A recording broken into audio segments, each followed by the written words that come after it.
Hi everyone, and with this video I first want to make a statement that this video and the information contained in it is not to be interpreted or meant to be medical advice. It is just a review of literature that is available online in regards to medical weight loss, different types of medical weight loss, different types of weight loss medications and appetite suppressant medications, and what could potentially be causing people to be overweight and or obese. So again, this video and the information in it is not meant to be any type of medical advice or recommendations. It is just a review of literature that is available online.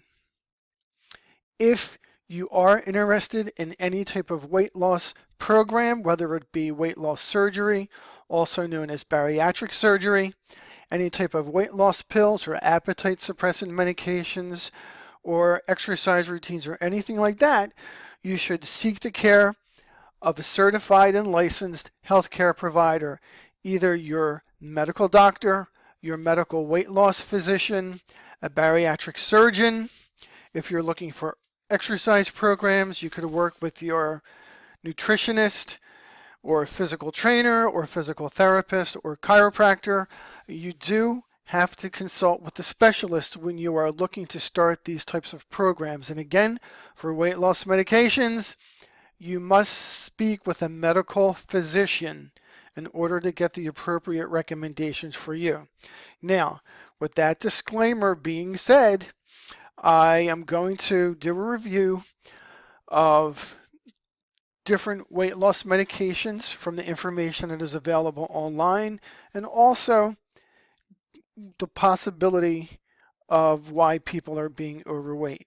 Now, in this country, it's amazing that a couple years ago in 2014, the FDA approved a new weight loss medication. It was a medication that was a combination medication that combined two different medicines that were previously approved by the FDA. This new weight loss medication is called Contrave, and that was a combination of the medication called Wellbutrin and also a medication called naltrexone. Now, prior to that, in 2012, the FDA approved two more weight loss medications. It approved a medication called Belviq and also a medication called Qsymia. Now, Qsymia is presently one of the most popular weight loss medications that is being used by medical physicians to help people treat obesity and being overweight. The Qsymia is actually a combination medication of an FDA-approved medication called phentermine that has been approved as an appetite suppressant medication for many, many years, and another medication that was also approved by the FDA called topiramate. Now, prior to that, a new drug, new medication, had not been approved for weight loss for at least 10 years or so. And this approving of the FDA of new weight loss medications in 2012 and in 2014 can lead one to suspect that there is an now this approval of these drugs back to back in 2 years when there was at least a 10-year gap in between the FDA approving medication leads us to believe that obesity, people being overweight, has reached epidemic proportions in this country.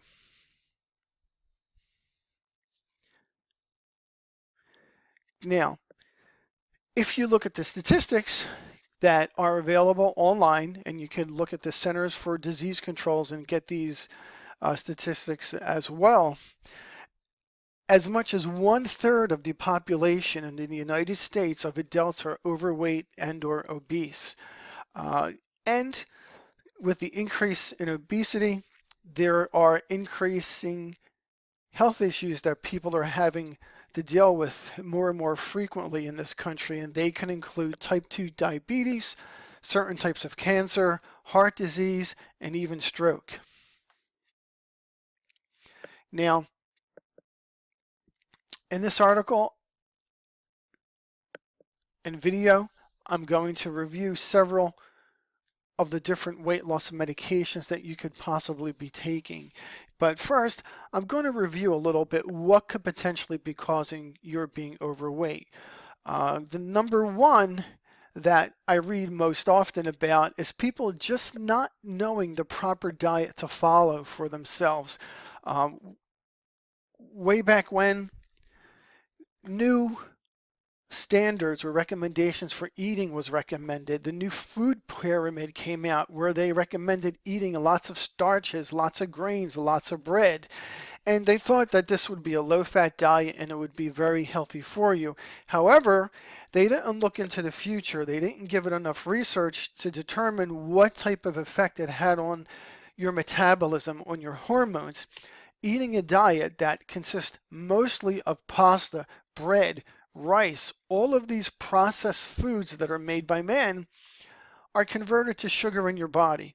And when you have extra sugar in your body floating around in your bloodstream, your body has to increase its insulin levels in order to deal with this because too much sugar in your body can damage your organs.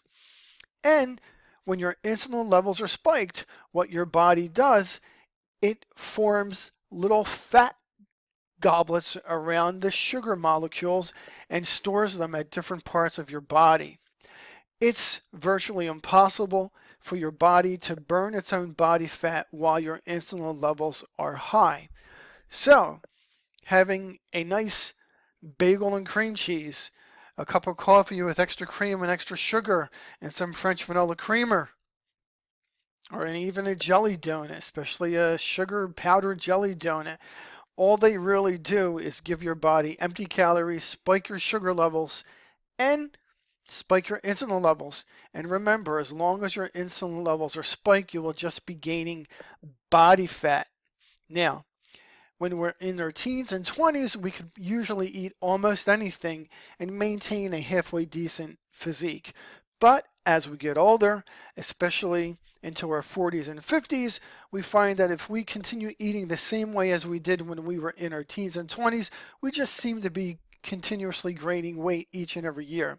And the reason for that is because your hormones actually decrease once you hit your mid 30s. By the time you're in your mid 50s, you could have as much as 50% decrease in your hormone levels that you had compared to when you were in your teens and 20s. Now, when you're in your teens and 20s, this abundance of hormones helped control those spikes in sugar and the insulin.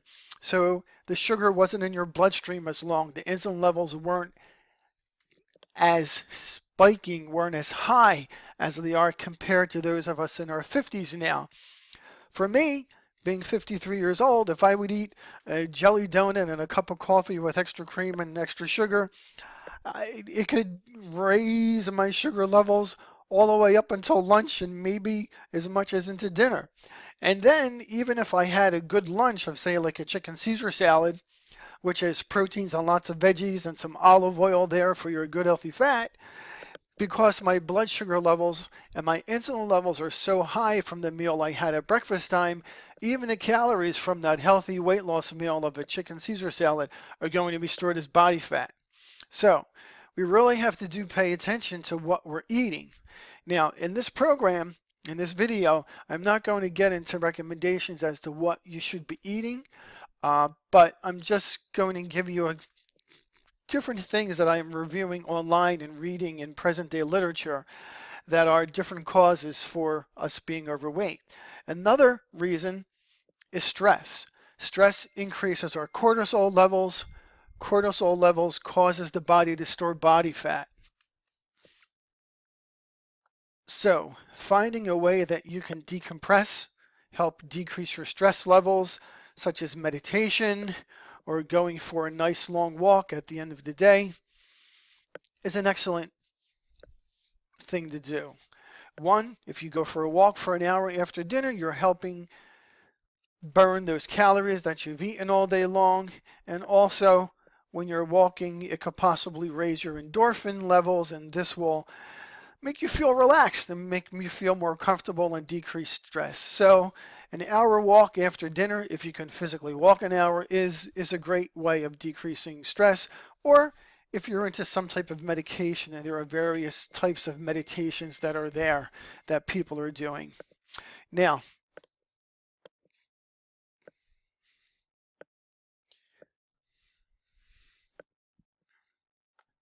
again, just reviewing eating nothing but starchy carbohydrates, grains, pastas, rices, and oatmeal. A diet like that can cause many types of problems. It can lead to diabetes, insulin resistance. There's a syndrome that's called metabolic syndrome, and that involves your insulin, your hormones. It can lead to diabetes, heart disease, stroke. It's just a terrible, terrible disease.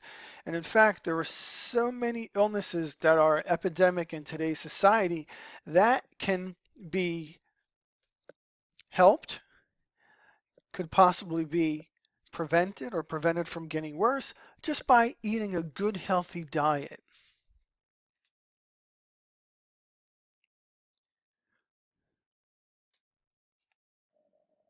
Keys are ways that have been proven to help treat obesity.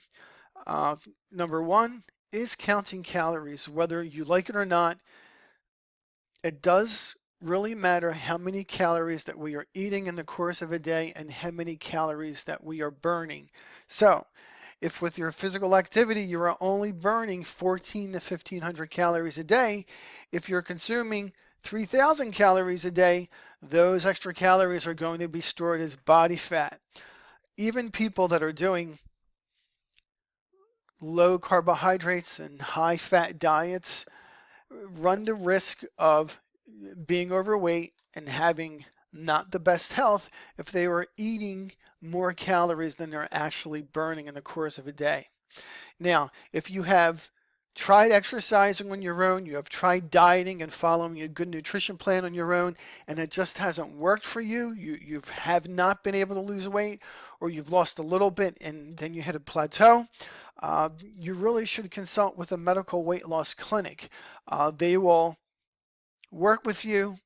Now, when you are being provided with weight loss medications from these medical physicians, you don't just walk in and say, here, this is what I want.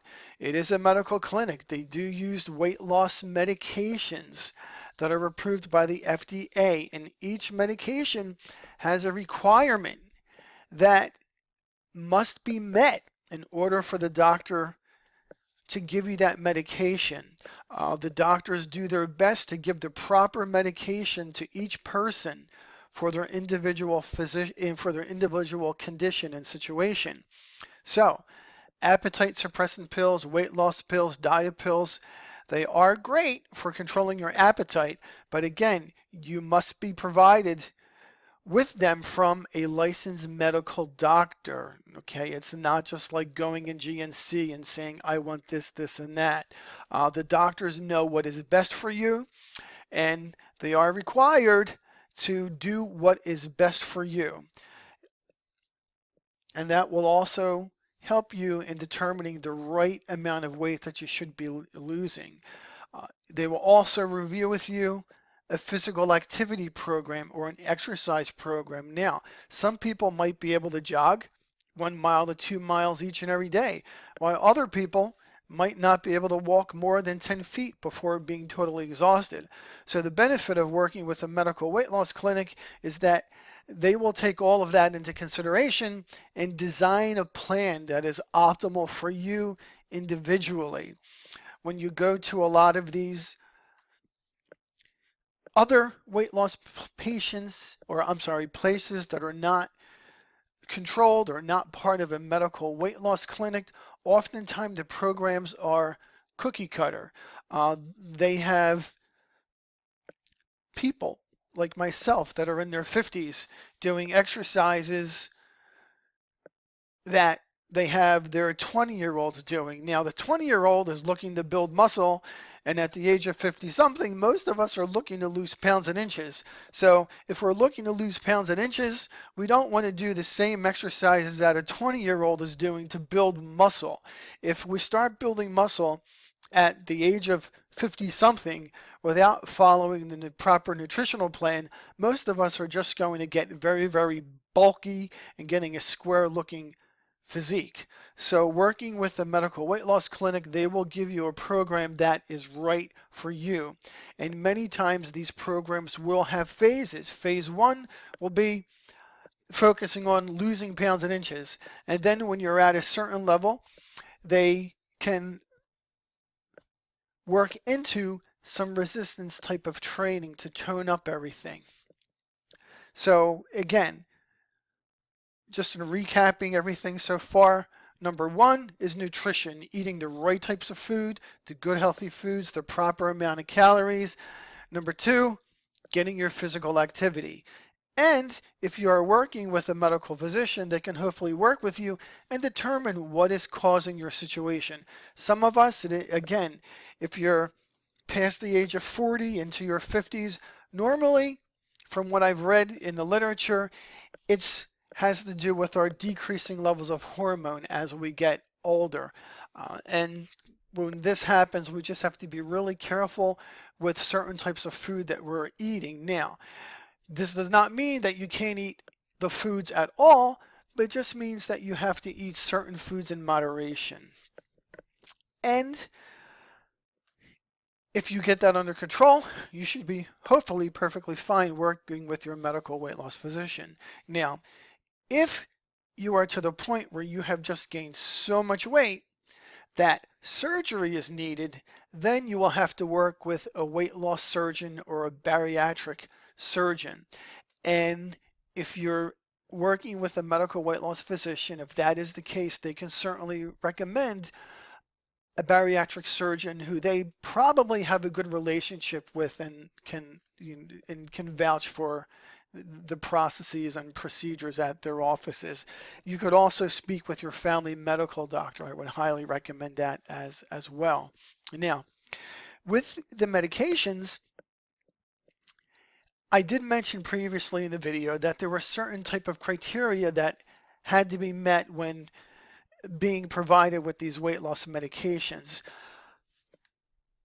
According to the literature, it seems that this process is evolving and it seems to constantly be changing.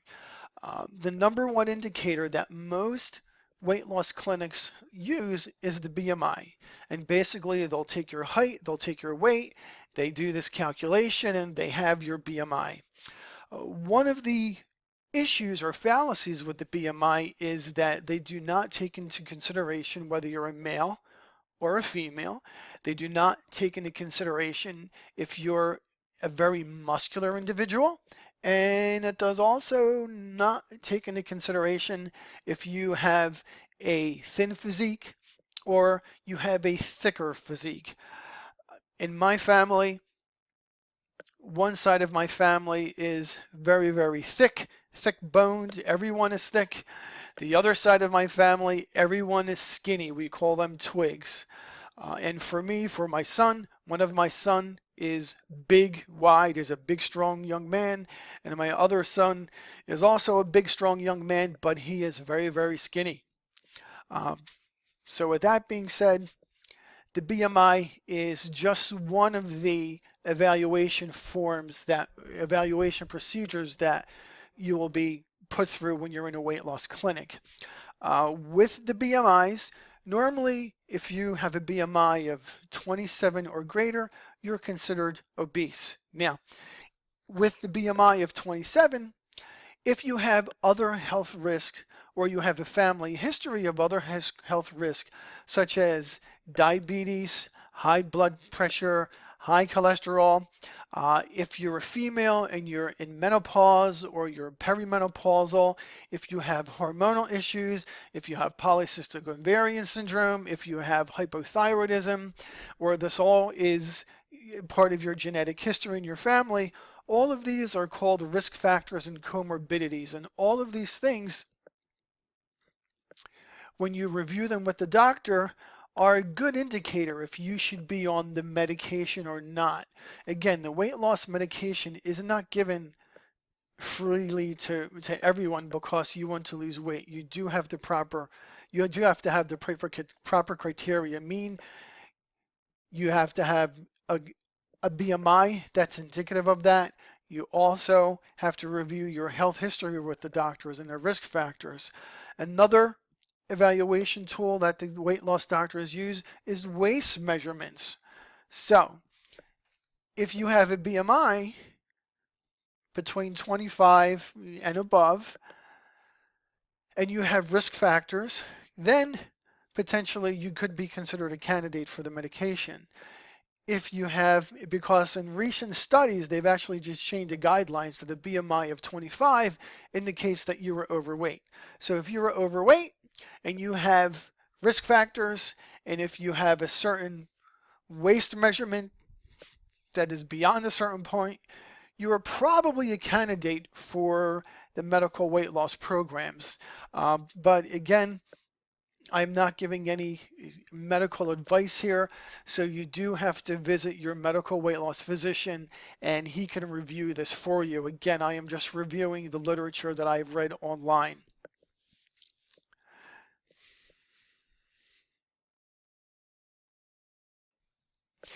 Now, what I have read is that during the first 6 months of a medical weight loss program, people lose the majority of their weight, and after that 6 months, it comes off a little bit more slowly.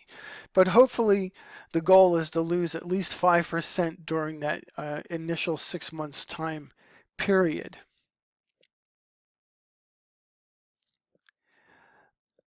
As far as what I've read online, as far as effectiveness of the medications, the granddaddy of all weight loss medications, so to speak, is phentermine. It has been used by weight loss doctors for many, many years.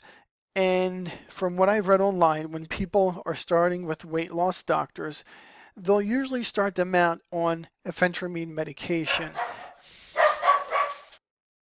So with the phentermine, usually I've read that weight loss doctors usually have people take the phentermine anywhere from 3 months, possibly 4 months. And if it's still indicated for the person to use weight loss medication, the current literature definitely recommends that people cycle the medications.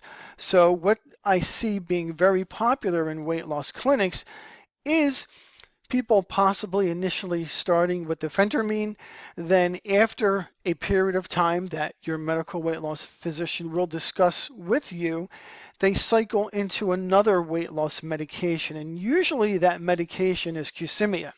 Again, Qsymia is one of the newer weight loss medications that has been approved by the FDA, and the Qsymia is actually a combination medication. It's a combination of the weight loss medication phentermine and another medication called topiramate.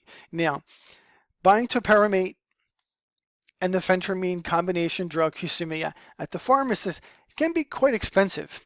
So what a lot of the medical weight loss clinics are now doing, they're giving you a generic version. They're giving you the phentermine, a small dose of the phentermine that you take, and they're also giving you the generic topiramate.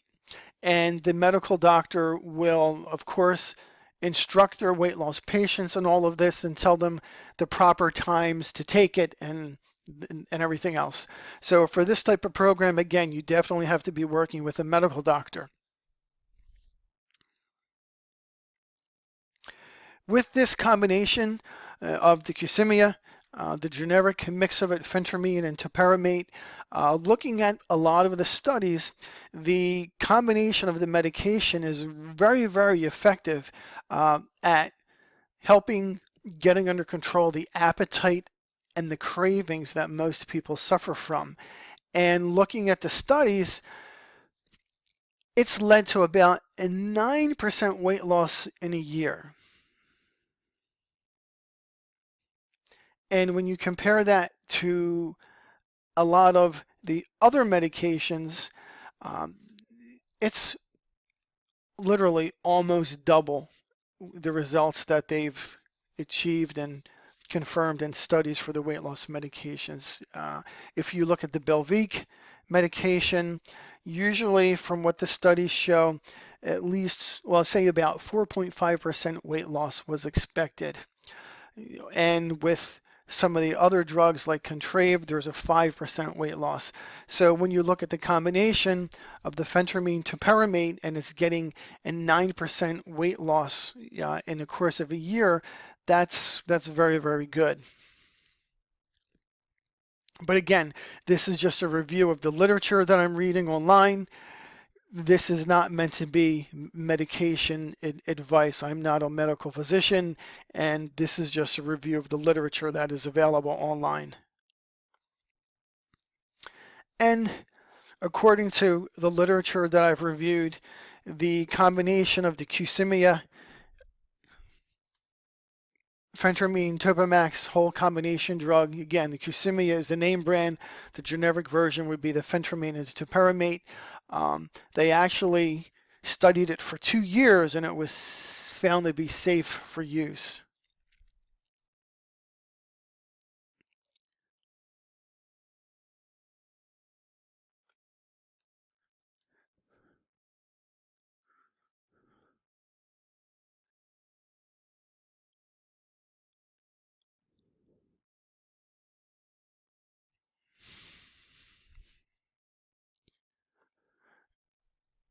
When taking the medication, usually after taking it for 12 weeks, you're going to notice some weight loss. And from everything that I've read, most weight loss clinics would like you to lose about at least 5% of your weight in that time period, in that first 3-month time period.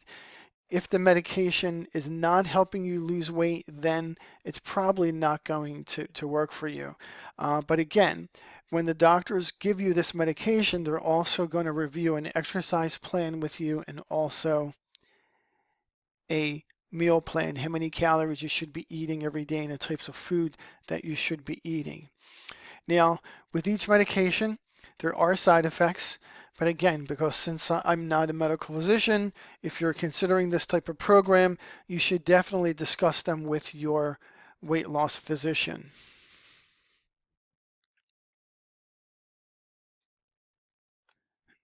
And again, you always have to work with a medical physician to determine if these drugs are right and safe for you.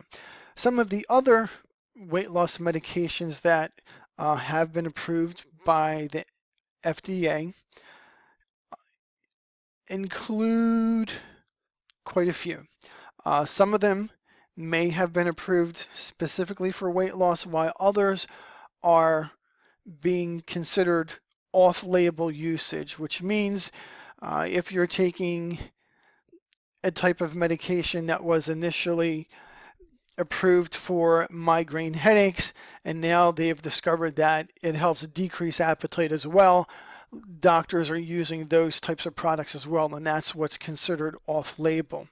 Other types of weight loss medication are Adipex, Suprenza, Xantril, Didrex, Tenuate, Tenuate Dospan, Phendimetrazine, Bontril, and there's even many more drugs that are being used off-label to help promote weight loss and the treatment of obesity. Now, from everything that I've read, what seems to be the most effective is the phentermine and also the combination medication of phentermine and topiramate. But I have also read that the other drugs like Belviq, Adipex, Topamax, Bontril, Tenuate have a very healthy, beneficial effect for people wanting to lose weight. I hope you enjoyed this review of weight loss. Again, this is not meant to be medical advice. I'm just reviewing the literature and different types of medications, different types of reasons why you could possibly gaining weight. This is not meant to be medical advice. I am not a medical physician. You do need to see your medical physician for the appropriate medications and weight loss protocols. Thank you. Have a great day.